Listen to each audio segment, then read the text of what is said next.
À la une donc ce soir, le combat d'un homme contre une injustice. Amputé suite à un accident dont il n'était pas responsable, il se voit refuser par l'assurance le financement du matériel qui lui permettrait de poursuivre son activité. Ce viticulteur médocain risque aujourd'hui de tout perdre. Guillaume Dequet et Karim Jebali sont allés à sa rencontre.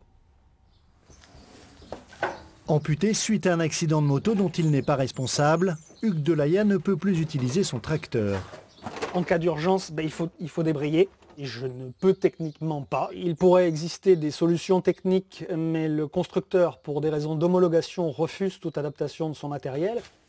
Le travail du vigneron est physique. Sans matériel adapté, Hugues Delaya ne peut tout faire. Il a dû embaucher de la main-d'œuvre supplémentaire pour faire vivre son exploitation.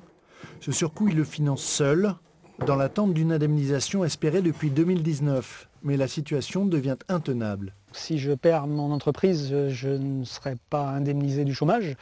Mon habitation se trouve au sein de l'exploitation. Donc si je perds mon entreprise, je perds mon capital, mon travail, ma source de revenus, ma maison. Donc avouez que pour démarrer une nouvelle vie, chômeur, SDF, unijambiste à bientôt 50 balais, c'est un peu moyen.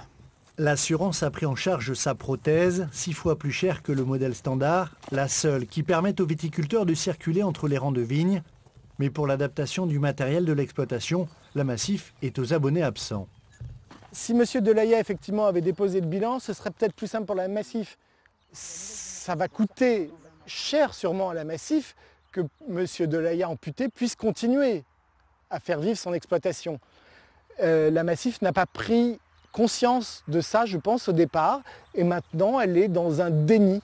Par communiqué, la Massif nous informe que la procédure d'indemnisation est en cours. Hugues Delaya a de son côté entamé une action en référé auprès de la justice.